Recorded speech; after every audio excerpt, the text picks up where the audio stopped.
আসসালামু আলাইকুম। এই মুহূর্তে আমার সঙ্গে জুমে যুক্ত আছেন চৈতি আক্তার ঐশী আপু। উনি যুক্ত আছেন খুলনা বাগেরহাট জেলা থেকে। উনি আমাদের ডিএম উইথ সিএইচ 2-3 ব্যাচের স্টুডেন্ট। আমাদের এই ব্যাচের ক্লাস অলমোস্ট প্রায় 10 থেকে 15টার মতো ক্লাস হয়ে গেছে। তো ওনাকে জুমে নিয়ে আসার মূল যে বিষয়টা হলো যে উনি আউটার মার্কেট প্লেস থেকে ক্লায়েন্ট দুটো পেয়ে গেছেন। ওনার এটা হচ্ছে 2 নম্বর ক্লায়েন্ট। ওনার গুগল অ্যাডস নিয়ে একটু সমস্যা আছে ক্লায়েন্টের, আমরা সেই সমস্যাটা জুমে সমাধান করব। তো আমাদের প্রতিটা কোর্সের মূল ফোকাস থেকে আমরা মার্কেট প্লেসের পাশাপাশি আউটার মার্কেট প্লেসে ক্লায়েন্ট হান্টিং করে দেন মার্কেট প্লেসের আগে আউটার মার্কেট প্লেস থেকে ক্লায়েন্ট পেয়ে দেন আমরা আর্নিং করব। এই ধরনের প্রতিশ্রুতি আমরা প্রতিটা স্টুডেন্টকে দিয়ে থাকি। এবং এই ভিডিওটা করার মূল উদ্দেশ্য হচ্ছে যারা নতুন আছেন বা যারা ব্যবসা করতে ফ্রিল্যান্সার আছেন, আমরা আমরা যারা ফ্রিল্যান্সিং এ আসি আমাদের প্রত্যেকেরই মেন্টালিটিটা এরকম থাকে যে ফ্রিল্যান্সিং বোধহয় মার্কেট প্লেস কেন্দ্রিকই হয়ে থাকে বা মার্কেট প্লেসেই শুধুমাত্র ক্লায়েন্ট পাওয়া যায় বা মার্কেট প্লেসের উপর ডিপেন্ড করেই ফ্রিল্যান্সিং করতে হয়। বিষয়টা আসলে কি, বর্তমান যে সময়গুলো চলছে এই সময়গুলোতে যদি আপনি মার্কেট প্লেসের উপর ডিপেন্ড করে ফ্রিল্যান্সিং এর করার চিন্তা ভাবনা মাথায় রাখেন, তাহলে আসলে হতাশ হওয়ার সম্ভাবনা সব থেকে বেশি। এই জন্য আমি আপনাদের অনুরোধ করব, যারা ভিডিওটা দেখতেছেন, আপনি যেখান থেকে ফ্রিল্যান্সিং শেখেন বা যেখান থেকে ফ্রিল্যান্সিং শিখেছেন কিনা, আপনি মার্কেট প্লেসের পাশাপাশি প্রচুর হারে আউটার মার্কেট প্লেসে সময় দিয়ে ক্লায়েন্ট হান্টিং করার ইচ্ছা বা হচ্ছে আহ, চেষ্টা আমাদের প্রত্যেকে থাকতে হবে। তাহলে আমরা মার্কেট প্লেসের আগে আউটার মার্কেট প্লেস থেকে ক্লায়েন্ট পেতে সক্ষম হব। তো ঐশী আক্তার আপু, আপনার সমস্যাটা সমাধান করার আগে আমরা যদি একটু ছোট করে জানি যে আপনি যে আউটার মার্কেট প্লেস থেকে যে ক্লায়েন্টে পেয়েছেন এটা আসলে কোন ওয়েতে এবং কিভাবে, যদি একটু সংক্ষিপ্ত আকারে যদি বলেন। আচ্ছা ভাইয়া, আমি এটা হচ্ছে গ্রুপের মাধ্যমে পাইছিলাম। গ্রুপ মানে ওই যে অনেক গ্রুপে মনে করেন সার্কুলার দেয় না যে আমার একটা গুগল অ্যাডস এক্সপার্ট লাগবে এরকমই। মানে তো উনি গ্রুপ বলতে কি, ফেসবুক গ্রুপ? হ্যাঁ হ্যাঁ, ডিজিটাল মার্কেটিং এর যে গ্রুপ গুলা না, ওইগুলাতে আমি অনেকগুলাতে প্রায় অ্যাক্টিভ ছিলাম। তো থাকার ফলে ওইখান থেকে একজন সার্কুলার দিছিল। দেওয়ার ফলে আমি ওনাকে নক করি, আমি জাস্ট এমনি নক করছিলাম, আমি শিওর ছিলাম না যে ওই কাজটা আমি শিওর পাবো কিনা। আচ্ছা। নক করার পরে উনি আমাকে প্রায় একদিন পরে আমাকে রিপ্লাই করার পরে বলে যে আপনি আপনার হোয়াটসঅ্যাপ নাম্বারটা দেন, আমার যে টিম লিডার আছে আমি তাকে আসলে ফোন দিই, মানে আপনার নাম্বারটা হ্যান্ড ওভার করবো। তো আমি দেওয়ার পরে আমাকে যে টিমমেট ছিল ম্যানেজার, উনি উনি আমাকে ঈদের দিন রাত্রেবেলা কল করছিল। ঈদের দিন রাত্রেবেলা কল মেসেজ দেওয়ার পরে উনি বলে যে ওনার নামে এই সেই বলার পরে আমি চিনতে পারি।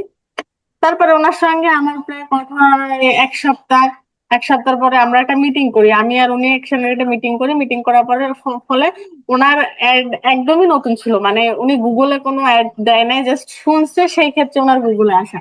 তারপর আমি ওনার জন্য প্রফেশনালি একটা অ্যাকাউন্ট ক্রিয়েট করে দিতাম। তখন আমি আসলে কি নতুন ছিলাম, তার কারণে আমি অ্যাড অ্যাকাউন্টে ওইখানে ইন্ডিভিজুয়াল না দিয়ে অর্গানাইজেশন দিয়ে ফেলছিলাম।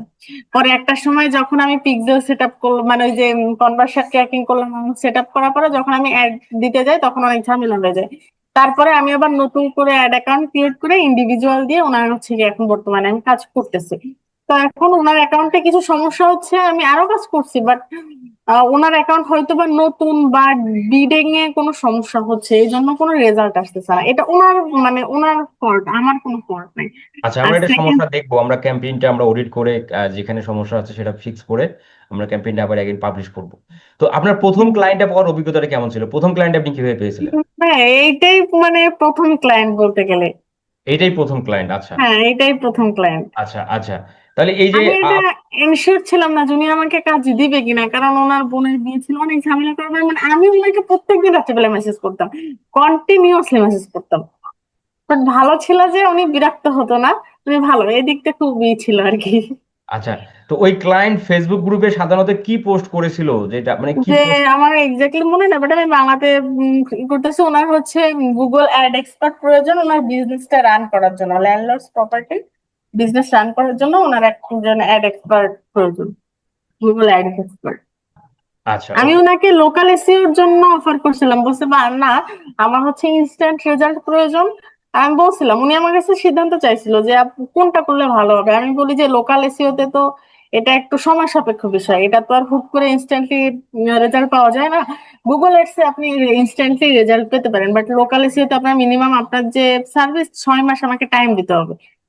তো উনি বলে আচ্ছা ঠিক আছে, আমার যেহেতু ইনস্ট্যান্টলি প্রয়োজন তাহলে তুমি গুগল অ্যাডস এর জন্য কাজ করো, লোকাল আচ্ছা, এসইও টা পরে করো। আপনাকে লাস্ট যে কোশ্চেনটা করব সেটা হচ্ছে যে আমরা আউটো মার্কেট প্লেস থেকে ক্লায়েন্ট পাওয়ার জন্য বা আউটো মার্কেট প্লেসে ক্লায়েন্ট সহজেই পাওয়ার জন্য এবং ধারাবাহিকভাবে পাওয়ার জন্য আমরা যে স্ট্র্যাটেজিটা নিয়ে আগাচ্ছি, মানে সোশ্যাল মিডিয়ার মধ্যে ক্লায়েন্টদেরকে এঙ্গেজ করানো, তো জি এই জি। এঙ্গেজমেন্টটা কি আপনি বজায় রাখতেছেন আপনার আপনার সোশ্যাল মিডিয়া অ্যাকাউন্টগুলোর মধ্যে?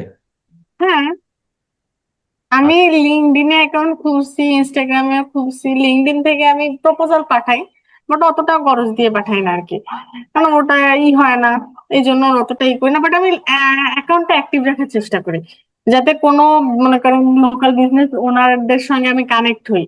ওদেরকে আমি মেসেজ করি না, আমি মেসেজ করলে তো মনে করেন যে আমার ওয়েটটা কমে গেল।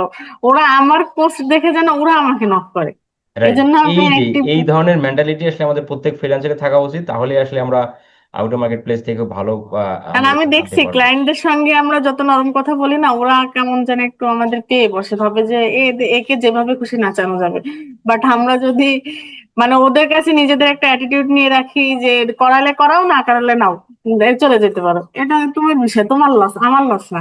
এই যে আমাদের যতই কাজটা দরকার হোক, বাট ওটা ক্লায়েন্টের কাছে বোঝানো যাবে না কোনোভাবে। Right, right, right. ওকে, আমরা এখন আপনার সমস্যাটা দেখি, মূলত এবার এই যে সমস্যাটা গুগল কোথায়। অ্যাডস এর যে কাজ করছেন, আমি কিন্তু মূলত ওয়েব ডেভেলপের কোনো কাজ জানি না, আমি সব ডিজিটাল মার্কেটিং এ কাজ করি। তো ওনার ওয়েবসাইটের আমি ল্যান্ডিং পেজ ক্রিয়েট করছি। ওনার পেমেন্ট মেথডের সমস্যা ছিল, সেই পেমেন্ট মেথডও আমি ক্রিয়েট করছি। মানে সবকিছু আমি সেট আপ করে দিছি। ওই যে হেল্প আছে না, এআই, আমি মাথা একটা এআই নষ্ট। কিনে নিতে, মানে আপনি ওয়েব ডিজাইনের ক্লায়েন্ট ডেভেলপমেন্টের ওয়েবসাইট কিছুই ক্রিয়েট জানি করা, না, ওয়েবসাইটের মধ্যে সকল সেটিং গুলো সেট আপ ডিজাইন করা, করে এগুলো আপনি সবকিছু মানে এগুলো কি আপনি কোথাও সবকিছু কোর্স করে শিখেছেন? কোথাও না ভাইয়া, আমি কোথাও কোর্স করে নাই। তাহলে? আমি ভাই এআই হেল্প নিছি, আর হচ্ছে কি একটু ঘাটাঘাটি করছি, এই না, আর কিছু লাগে নাই। মাশাল্লাহ, মাশাল্লাহ। আমি আপনাকে মনে করেন, আমি একটা কোড দিয়ে, আমি মনে করেন যে আপনি আমাকে যদি 3 ঘন্টা টাইম দেন, আমি আপনাকে একটা ওয়েবসাইটের জন্য ল্যান্ডিং পেজ বানিয়ে দিতে পারবো। শুধু আমাকে এতটুকু বলতে হবে যে ল্যান্ডিং পেজটা কিসের, ওয়ার্ডপ্রেস নাকি পিএইচপি, লারাভেল, এগুলো আপনাকে বলতে হবে, আর শুধু ওয়েবসাইটের অ্যাক্সেসটা আমাকে দিতে হবে। ব্যাস, আর কোনো কিছু না। আপনি আমাকে 3 ঘন্টা টাইম দেবেন, আমি আপনার ওয়েবসাইটে ল্যান্ডিং পেজ বা ওয়েবসাইটে যাবতীয় যা কাজ আমি করে দিতে পারবো। আপনার মাথায় অনেক ব্রেন আছে বলা যায়, এটা এটা স্বীকার করতে হবে। জি ভাইয়া, দোয়া করবেন যেন আরেক করতে পারি। কিন্তু আমি ওই অবশ্যই। টেনশনটা, খুবই টেনশনে আছি ভাই, বুঝছেন, ওনার ফল্ট, এখানে আমার কোনো ফল্ট নাই, আমি অনেক ঘাটাঘাটি করছি। যাই হোক, আমরা এখন আপনার সমস্যাটা দেখি, যে আপনি স্ক্রিনটা শেয়ার দেন। আচ্ছা, আমি ওনার জন্য যে ল্যান্ডিং পেজটা ক্রিয়েট করছি, আমি আপনাকে দেখাই।